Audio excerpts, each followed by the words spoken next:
على الآيات والذكر وفي فيض من العطر هنا رمضان مدرسة تنير مآثر الفكر. Assalamu alaikum. Welcome to Ramadan Eats with Shazeats. I'm here with you throughout the holy month of Ramadan, giving you interesting ideas to make a balanced iftar. So we've started off with a soup we've made of bread. Now this is our main meal.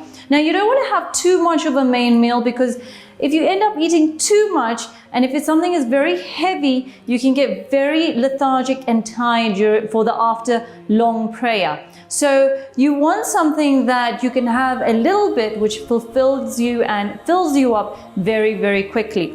So the best choice for a main meal would to be a protein and a light complex carbohydrate on the side as well, full of fresh ingredients that really buffs you up and fills you up much better than having something that's made with high fats and sugars.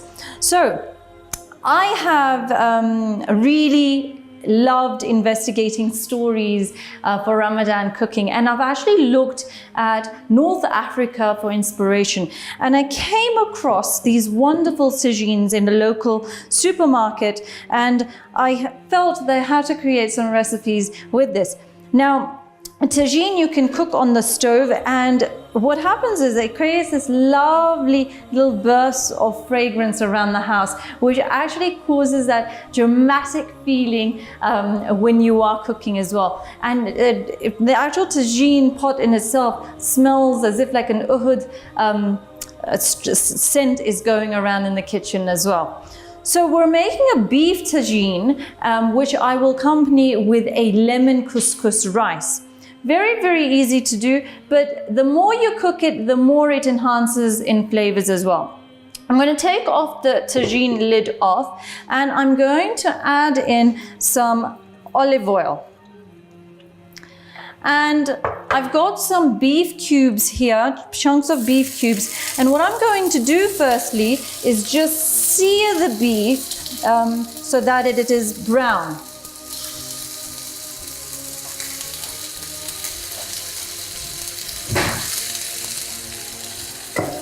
So the first part is actually searing the meat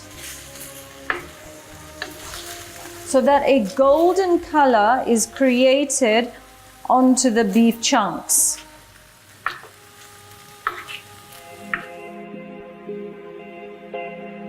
So I've been searing the meat for the last 10 minutes or so. I'm trying to go away from the gray color of the meat and kind of give it that golden caramelized texture on the outside, this brownness, and that's what the searing is. And basically what that does is just enhances the flavor of the beef so that when it actually cooks in the tagine, the flavors are maximized. This is the color that I want, these brown little speckles of the beef. So just make sure that every part of the beef you are having that caramelized texture back and front. So move the beef around. It does take a few minutes. You've got to be a little bit patient. But then once you put the tagine on and you put everything together, you let it just stew for like an hour until the meat actually just falls off and breaks apart very, very easily.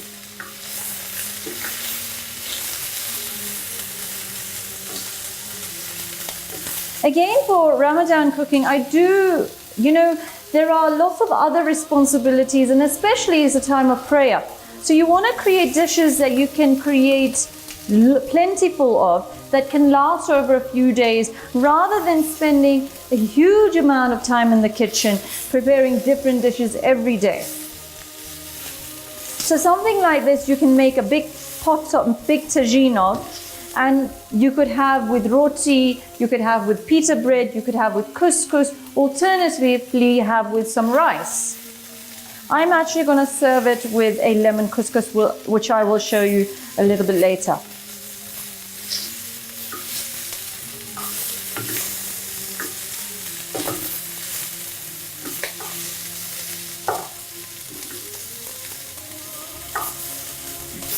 Okay, so These beef pieces look as if they've been browned, so I'm going to take them out and put them aside for a little bit. And then I'm going to start off with the base of my tagine. But you're not going to wash your tagine because the flavors at the bottom of the tagine actually make it very tasty as well. Flavors of the beef at the bottom of the tagine add more depth and flavor to the dish.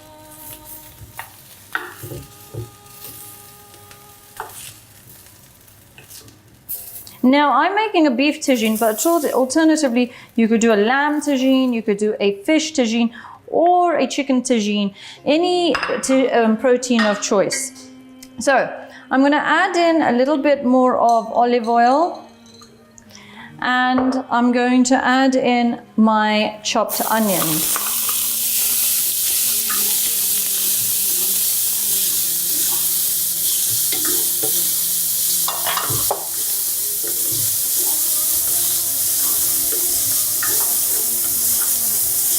To the onions, I'm going to add in some diced carrot.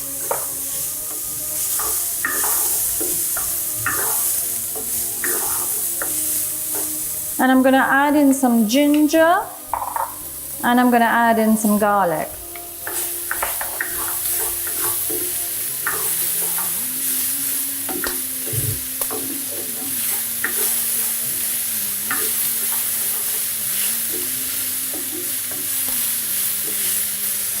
Okay, to that, I'm going to add in some tomato.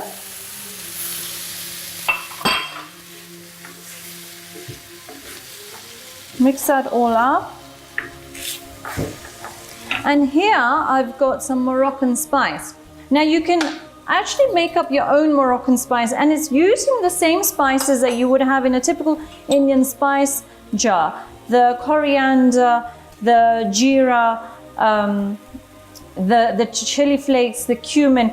But when you buy a blend, that whole proportion of the spices is already done for you. And you can find Moroccan spices in a lot of spice shops and little grocery shops and fruit shops around Johannesburg or neighboring cities in South Africa. So I'm going to put in a couple of tablespoons of this ready-made Moroccan spice. I think I'm going to add in a little bit more. For a little bit of extra heat, I'm going to add in some red chili flakes because my family does like food a little bit spicy. And I'm going to add in some salt, some Himalayan salt. And I'm going to let that stew together and just mix up. This Moroccan spice that I have over here is so wonderfully blended together. And why I like using it rather than creating my own Moroccan spice at home, it's just easier, it's convenient. There's lots of other things to do in the house. Rather than reinventing the wheel, make your life a little bit convenient and take the easy way out sometimes. Okay, so now to this, I'm going to add in some vegetable stock. And just let this cook down as much as I can. And then I'm going to add back the meat until the carrot starts to soften down. Around 5 minutes, let it just blend. So I'm going to add the tagine top on and let that just cook. So the tomatoes and the carrots and the onions have been blending down for a few minutes. I'm going to now add in my seared meat. And then what's typical about Moroccan cooking is that they use dry fruit in their cooking. So now I'm going to add in dates. And I'm going to add in some chopped apricots. And basically all of this just cooks down now on very low heat for around half an hour. And it cooks down until the beef is completely soft and just basically tears easily apart. And we're going to garnish with lots of lovely things later on.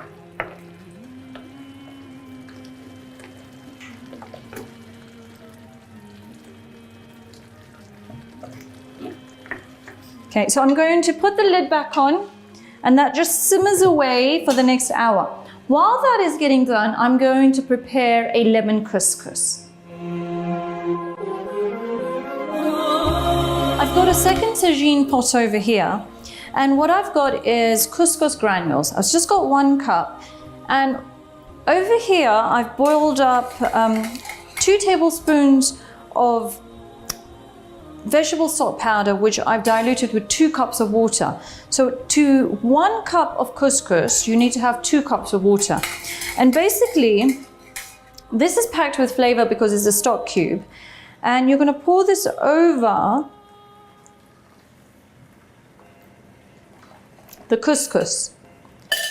And I'm going to just add in some lemon rind. And I'm just going to let it cover the lid, put the lid on top of the tagine, and I'm just going to forget about it for around 10 minutes. And basically what will happen here is that the couscous will soak up all the water from the stock, and it will flavor the couscous, and it's got that al dente texture, and it doesn't go to mush if you follow the simple guidelines. Once that is done, I'm going to add in some chopped mint. I've got some chopped spring onions, I've got some pomegranate, and I've got some pistachio nuts as well that gets combined together. Couscous has been steaming for the last 10 minutes, and I'm just going to open it up, and you can see that it's absorbed all the stock, the vegetable stock, and the zest of the lemon. All I'm going to do is put my spoon through and just loosen it up. And for some extra crunch, and this absolutely looks beautiful as well, add in pomegranates, so extra sweetness, some mint, some spring onions. I like the purple spring onions because again it creates that lovely color of food. People eat with their eyes, and if you make something look really appetizing, I promise you your whole family will get very, very intrigued in eating new and different types of foods. Couscous doesn't take very long at all. A great carb to have as well. It's not as heavy as rice, not as heavy as rotis and flour products. So put that together. I'm going to add some pistachios as well.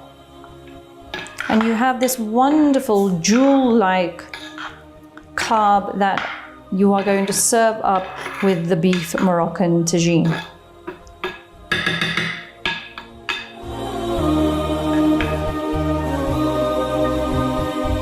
The beef tagine has been cooking for an hour and a half, and the beef has gone extremely moist and tender, and it's ready to serve. So you open it up and you garnish with freshly chopped coriander. And just for that extra crunch, you're going to top it off with sliced almonds.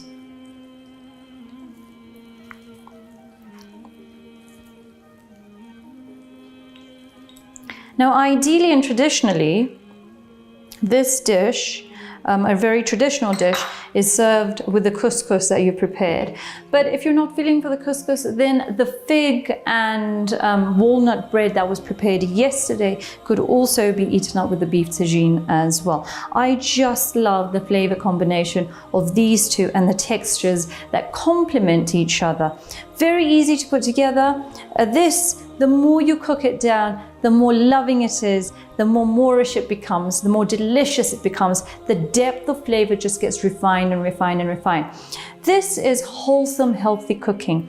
There's nothing to indulge in this. It looks beautiful, it's hearty. You're moving away from unhealthy trans fats and sugars and using sweetness from natural ingredients, from pomegranates, from dates to apricots.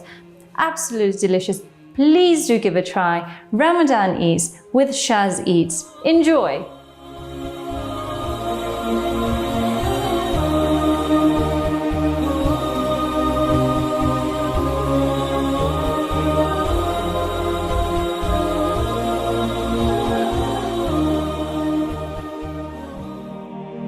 على الآيات والذكر وفي فيض من العطر. هنا رمضان مدرسة تنير مآثر الفكر. على الآيات والذكر وفي فيض من العطر. هنا رمضان مدرسة تنير مآثر الفكر.